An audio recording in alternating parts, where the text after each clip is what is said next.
I, 27-year-old female, have my cousin, 34-year-old female, my nephew, 10-year-old male, and niece, 6-year-old female, coming to stay with me for 4 days next month.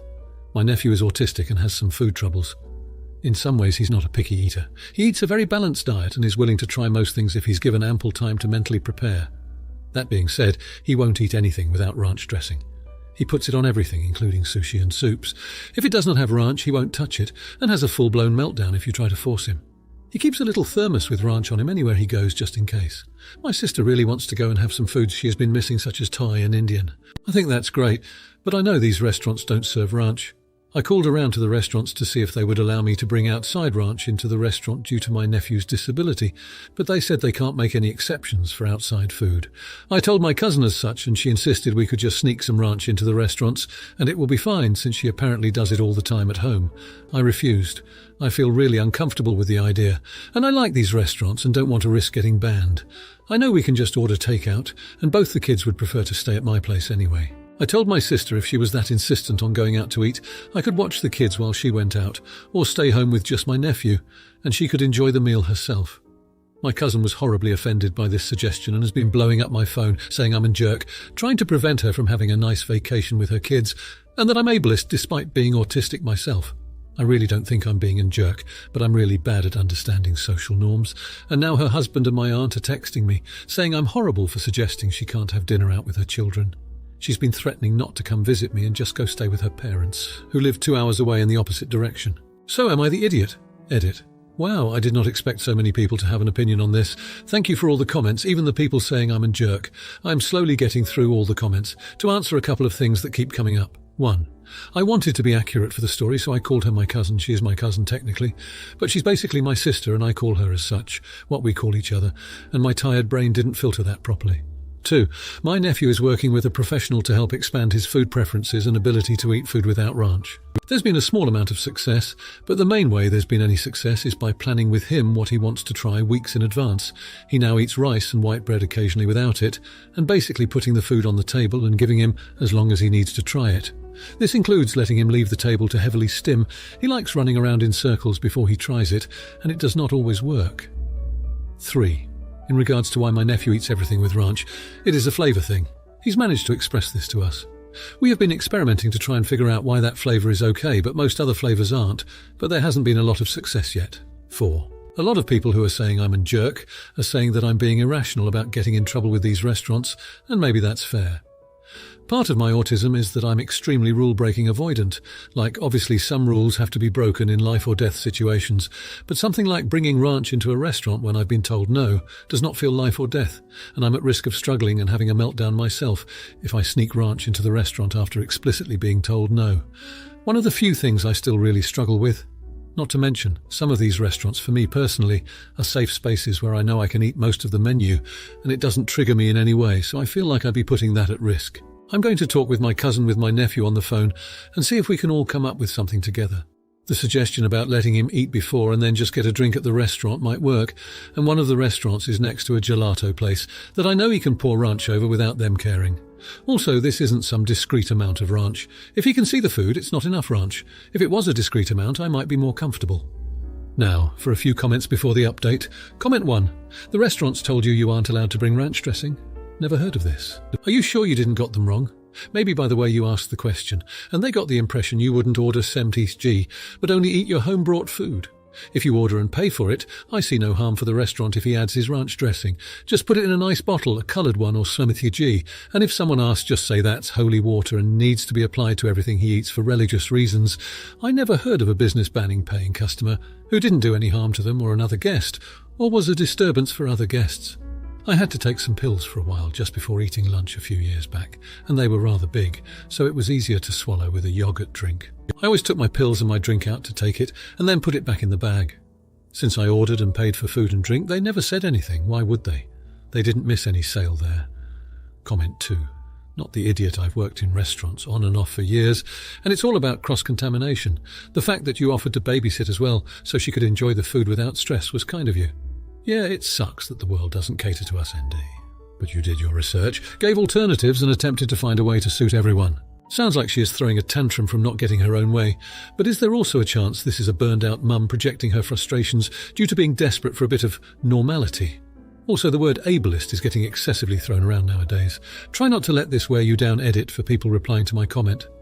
There have been several valid reasons below provided by other Redditors as to why it's considered cross-contamination. I didn't make up the rule, but unfortunately it is one that both employees and customers are expected to follow. Comment 3. Not the idiot. I think you're allowed to be uncomfortable with them bringing ranch dressing into a restaurant you're frequent when you know it would not be permitted. How about she goes with the kids and you don't accompany them? She can try bringing the ranch with her if she pleases, but you don't have to be there to face the management staff and have them recognise you and associate you with their behaviour. Also, no biggie, but a bit confused about if these are your sister's kids, so they'd be your niece and nephew that your cousin is bringing, but you also referred to them as being your cousin's kids, making them your cousins too. Now for the update. After reading everyone's advice and perspectives, I wanted to return and share what happened during my sister's visit. It turned out to be such an unexpected, beautiful few days, and I'm still riding the high from all the positive moments we shared. First off, I took to heart what many of you suggested about communicating openly with my cousin. So I called her up, apologising if I had come across as insensitive, and explained that my offer to babysit was truly just about giving her some time to relax. To my relief, she was really understanding once we cleared the air, and actually admitted that she was stressed about the visit. When my sister and her kids arrived, I was a little nervous but determined to make it work. My nephew, bless his heart, had his ranch dressing packed, enough to flavour a small farm's worth of veggies. I'd also stocked up on his favourites, just to be sure he felt comfortable. The first night, we all stayed in and cooked a meal together. I'd found a recipe for a Thai-inspired noodle dish that could be customised for each person. My nephew got involved too, carefully adding his ranch to his portion, and to our surprise, it wasn't half bad. The next day, my sister did go out to explore some local dining spots with my cousin, while I planned a fun day at home with the kids. We ended up building a blanket fort and watching movies, and even my usually reserved nephew joined in with enthusiasm.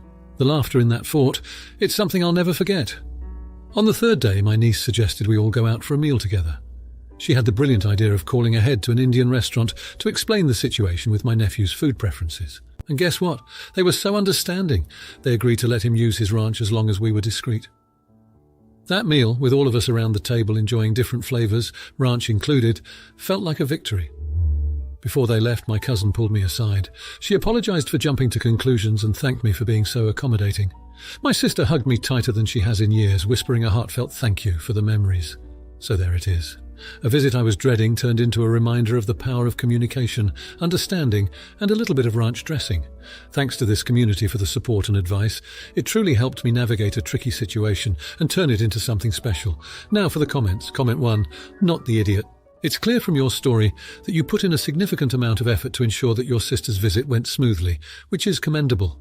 Acknowledging the advice you received and then applying it by apologising to your cousin demonstrates a level of maturity and willingness to improve the situation.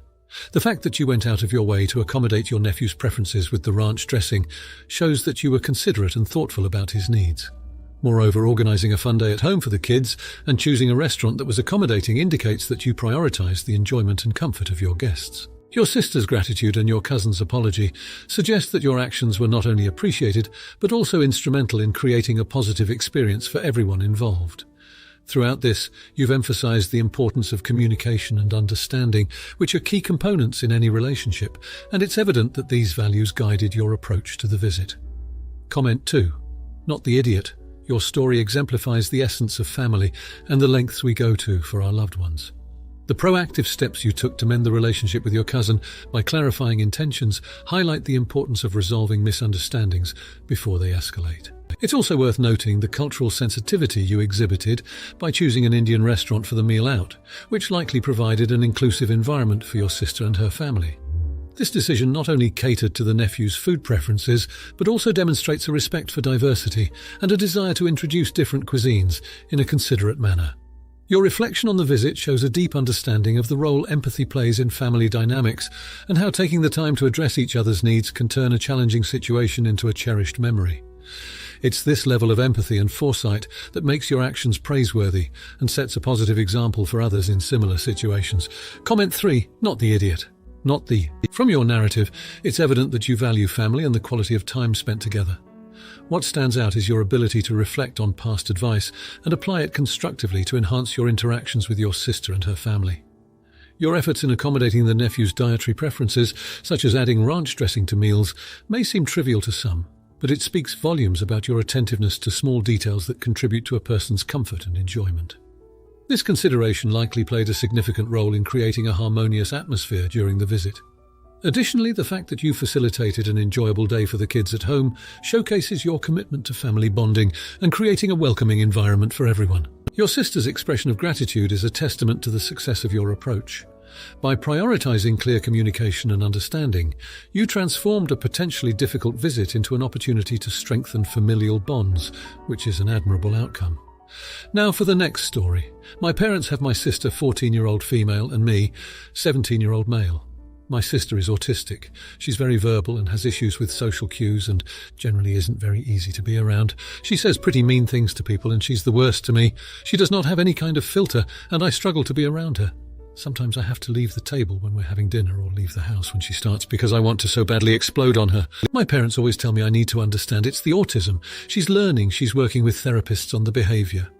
They will tell me over and over to be understanding. On more than one occasion, my parents scolded me for walking away, and I asked them directly if they would rather I tell her to frick off. My parents said I shouldn't think that about my sister. I told them they don't even know the half of it. They were appalled by that. But I don't want to be called a dumb frick or told I'm ugly, to have her laugh at me when I do badly at math. I have dyscalculia. To have her make fun of me because I was upset my boss was hospitalised and he was pretty sick for a while. She's mean to a lot of people to the point I don't even bring my friends around the house or her, ever. But like I said, it's worse with me, and it's all the time. The other side of things is my sister cannot be left unsupervised for long. She goes into her own world, and will not eat or use the bathroom when needed. There were times she had extra tests done to see if anything else was going on. But nope, she also needed to be hospitalised before to help her with issues that came up as a result of her not using the bathroom and or eating. My sister will shut down regularly, and it has put her in some dangerous situations. She will always need more help and won't ever be capable of living entirely on her own. My parents' plan was always for me to take care of my sister when they are no longer able, or when they're gone. I didn't mind before, but now no, I'm not doing it. No, I do not have the patience to love her through all her shitty behaviour. It was always there, but it gets worse the older she gets, and I would not be a good fit. I could not just take it, and I don't want to. I don't want to take care of her. I wish I didn't have to see her every day as it is. A week ago today, my parents were telling me I needed to learn to be more patient and understanding with my sister because I would take care of her one day, and I told them they need to start saving for her future care because I won't do it anymore. I told them I will not deal with that every day for the rest of my life. I told them I want a family one day, and I would not expose my kids to her. They were angry and told me she's my sister, and I need to do better. The past week has been strained with them telling me I'm treating her worse right now than she ever has. Am I the idiot? Now for a few comments before the update. Comment 1. Not the idiot. My parents' plan was always for me to take care of my sister when they are no longer able or when they're gone. A week ago today, my parents were telling me I needed to learn to be more patient and understanding with my sister because I would take care of her one day, and I told them they need to start saving for her future care because I won't do it anymore.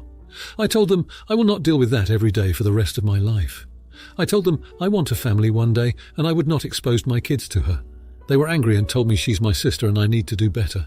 The past week has been strained with them telling me I'm treating her worse right now than she ever has. The main thing to understand is that they are scared. Terrified, in fact, of what will happen to her once they aren't there. They have no idea what to do, and that is why they took the easy way out of deciding that they'd simply sacrifice the rest of your life. It's a tough situation, but ultimately they are the ones who brought her into the world, not you. They need to come up with an actual plan for long-term care, etc. Comment 2. Not the idiot. What a horrible situation. Your purpose in life is not to take care of your sister or be abused. While your sister may not be able to control herself, that doesn't mean her behaviour is okay, and it really is quite understandable that you don't want to take this on. It is incredibly mature of you to realise that you are not suitable for this task, and honestly, you are the only one making a rational adult decision in this topic. I'm sure your parents are exhausted, physically, emotionally, and financially from this. That doesn't justify their failure to protect you and be your parent too. Putting this burden on the shoulders of a 17-year-old is phenomenally poor parenting. I mean, FFs, they can't seem to do it, but they expect you to be able to. Comment 3. Not the idiot wow. Just wow at your parents foisting that responsibility on you. Even if you were the best of friends, that's a lifelong commitment they were just expecting you to pick up. What about your life, your dreams, your future? Without the anger, you need to spell it out to them that you are your own person. You have a right to live your life and not just be a caretaker for your sister. I feel for her and her future. But your parents absolutely should start planning now for the update. The past few weeks has been the toughest stretch of my life. I found myself at the hospital more than I ever thought I would at 17. Right after my last post, my sister had a serious meltdown that we couldn't manage at home. She got hurt, and we had to rush her to the ER. It was a wake-up call for all of us, realizing that her challenges were more than just the mean comments and social missteps. Since then, there's been a lot of whispered conversations between my parents and a growing stack of medical bills and brochures for specialized care on the kitchen counter. They've been looking into therapy and care options, but resources are thin, and the insurance is not nearly as helpful as we'd hoped. I've seen my parents break down multiple times out of stress, out of fear, and I felt like a ghost drifting through the halls of our home and school. I've been pulling away more, not just from the situation with my sister, but from everything. My grades have dropped and my friends barely see me anymore. It's like I'm here, but not really here, you know? To make things even more complicated, last week we got news that our dad's job is downsizing. The timing couldn't be worse. The uncertainty about our financial future is suffocating, and the pressure that once I thought was unbearable now feels crushing. I've been reading a lot about sibling caregivers and the emotional toll it takes. It's scary to think about the future.